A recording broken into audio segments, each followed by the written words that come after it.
आज मानगढ़ की धरती पर पधारे हमारे भील समाज के अलावा सभी समाज के साथियों का अभिनंदन। अभी आप लोग बहुत ज्यादा उमस से जूझ रहे हैं, पानी पीते रहें और खड़े रहने के बजाय बैठ जाएंगे तो ज्यादा अच्छा होगा। दोस्तों, भील प्रदेश संदेश यात्रा के नाम से पिछले 4 साल से हम लोग यहाँ आ रहे हैं और 2020 से हम ज्ञापन दे रहे हैं। आखिर उसमें ऐसा क्या है कि बिन बिना बुलाए कोई पेम्पलेट जारी नहीं किया, केवल सोशल मीडिया पर लिखने पर इतने लोग आ गए, ये सोचने वाली बात है। आज देश में एक भी ऐसा संगठन नहीं है,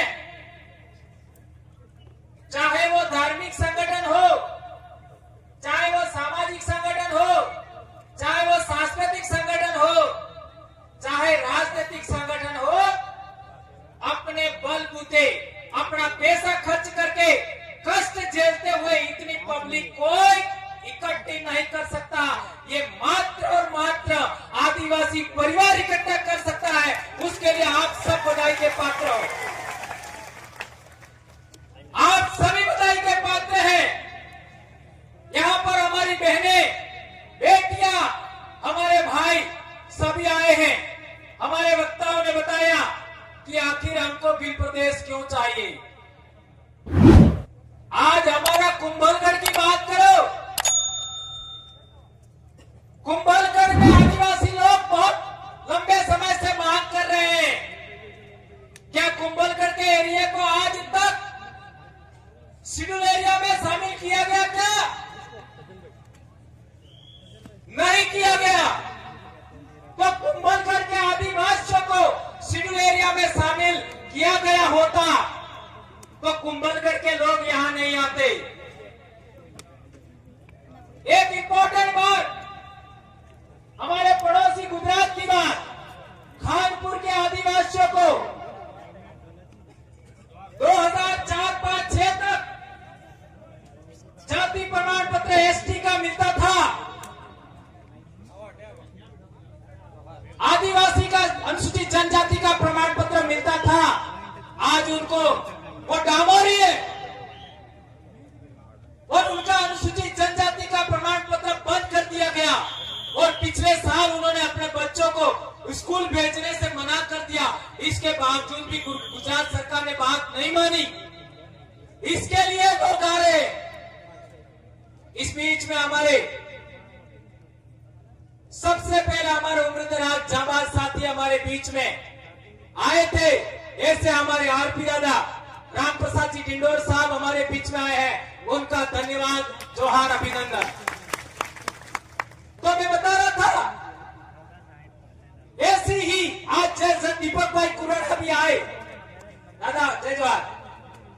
वहां का देख लीजिए, दादरा नगर हवेली में 70 से 80% आदिवासी था। आज देख लीजिए, इतना इंडस्ट्री बनाया है, इतना उद्योग धंधे लगाया है कि आदिवासियों की वहां हालत खराब है। आवाज साथियों, चर्चा मत करना पास में। आज मध्य प्रदेश के हालात देखिए, वहां भरी बारिश के अंदर हमारे आदिवासियों के मकान थे, वे बुलडोजर से गिरा दिए गए। अंग्रेजों ने घरों पर बारिश में बुलडोजर चलाया था तो अंग्रेज ज्यादा गलत थे कि आज के प्रशासन, शासन? विचार करिए। अरे आदिवासी लोग तो घोंसला निगोड़ते हैं, अपने घर के अंदर सांप घुस जाए तो दीपक जलाते हैं। सांप को मारते नहीं, दीपक जलाते हैं, सांप अपने आप निकल जाता है। अरे बहुत डेंजर बात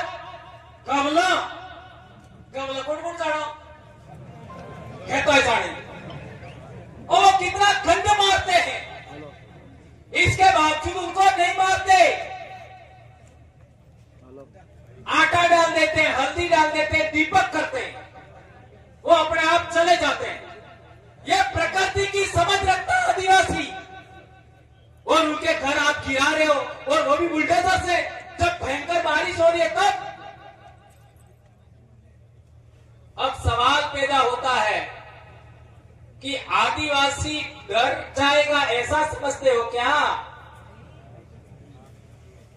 तो ये गलतफहमी अपने दिल दिमाग से निकाल देना।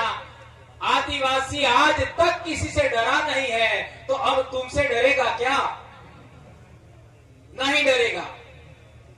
अब सवाल पैदा होता है कि हम यहां क्या करना चाहते हैं, आखिर क्यों इन लोगों को यहां पर बुला रहे हैं? तो आप लोगों ने ये ज्ञापन 150 से ज्यादा ब्लॉक में दिया, 150 से ज्यादा।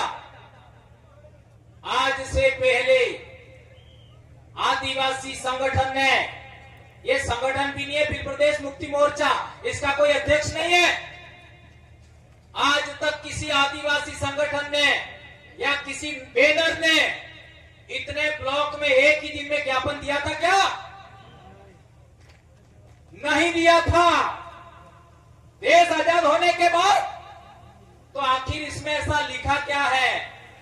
हमने पूरे इलाके से मुद्दे मंगवाए कि आपके इलाके में क्या मुद्दे हैं, तो जो लोगों ने दिया वो इसके अंदर सबमिट किया गया है। तो मेरे कहने का मतलब यह है, इसके अंदर जितनी भी मांगे रखी गई है, क्या आपने इन 70-75 साल में मांगों को पूरा किया क्या? नहीं किया। तो इतने साल बहुत होते हैं। आज पिछले दिनों अखबार में छप के आया कि बनासकांठा के अंदर हमारे आदिवासी लोग फुटपाथ पर सो रहे हैं। हमारे आदिवासी लोग फुटपाथ पर सो रहे हैं रोजगार के लिए, अहमदाबाद या गुजरात में जाने के लिए। तो क्या आपने आदिवासियों को उनके इलाके में रोजगार की बात नहीं करना चाहिए था?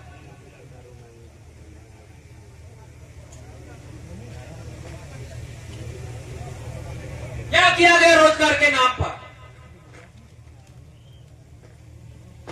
मैं कहना चाहता हूं, हमारा एक बड़ा मुद्दा है जल आरक्षण। यदि हमको साबरमती का पानी मिल गया होता, यदि हमको माहीबाद का पानी पूरे इलाके में मिल गया होता, यदि हमको कड़ाके का पानी पूरे इलाके में मिल गया होता, यदि हमको नर्मदा डैम का पानी मिल गया होता, यदि हमको तापी डैम का पानी मिल गया होता, तो क्या हम इन शहरों में रोजगार के लिए लाइन लगा करके नाकों पर अपने आप को बेचने जाते क्या? इन रोजगार के नाम पर शहरों में नाकों पर जैसे बकरों की मंडी लगती है, वैसे मजदूरों की मंडी लगती है। ये अपने आप को बेचना होता है।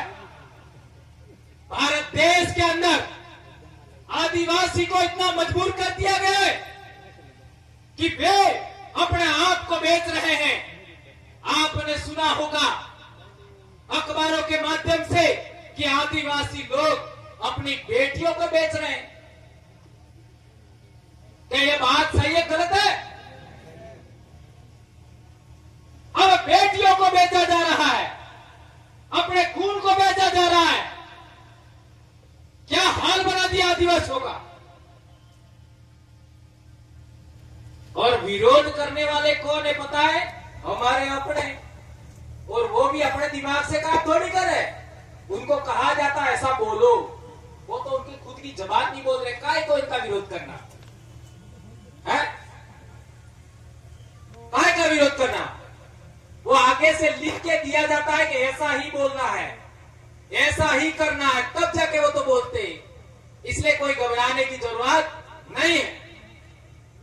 एक बात और, सलूम्बर के जो भाई आए हैं, सलूम्बर में हमारा राजा सोनारा भील कब था, ये ज्ञात होना चाहिए। 12वीं सदी में। कब था? 12वीं सदी में सोनारा भील सलूबर में हमारा राजा था। तो 12वीं सदी में ही पृथ्वीराज चौहान भी थे, ये बात ध्यान रखना होगा। और 12वीं सदी में सामंत सिंह गुहिल भी थे, जिनके वंशज डूंगरपुर बांसवाड़ा में राजा बने थे सामंत सिंह। यानी 12वीं सदी में ही सोनारा भील हमारा राजा था। और 12वीं सदी में ही आपका चौहान वंश का प्रसिद्ध राजा पृथ्वीराज चौहान था। और 12वीं सदी में ही हमारे इलाके में शरण लेने के लिए आए थे सामंत सिंह जी, वो भी उसी जमाने की बात है। और सामंत सिंह जी को मेवाड़ से कीर्तिपाल आपका चौहान ने निकाल दिया, तब आए थे सुरक्षा के लिए। ये इतिहास पढ़ लेना। अब सवाल पैदा होता है कि 11वीं सदी में ये घटनाएं जब घट रही थी, तब हमारे बाप दादा राजा महाराजा थे, हमारी महिलाएं राजकुमारियां और रानियां थी, हमारे युवा राजकुमार थे। डूंगरपुर की बात कर लो, 1282 अर्थात 13वीं सदी। 13वीं सदी में हमारा बाप डूंगरपुर में राजा था। डूंगर भील, जब डूंगर भील हमारा राजा था डूंगरपुर में, तो हमारे बाप दादे आपका नए युवा है वो राजकुमार राजकुमारियां थी, रानियां थी। उससे आगे बढ़ो, बांसवाड़ा की बात करो। बांसवाड़ा की हम बात करते हैं, 16वीं सदी में हमारा राजा था बांसिया भील। 16वीं सदी में कौन? बांसिया भील।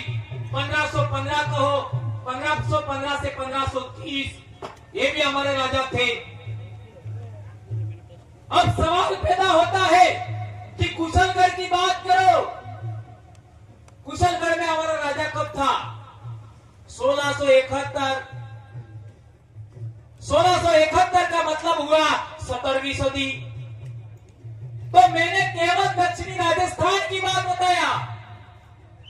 12वीं सदी से लगा करके 17वीं सदी तक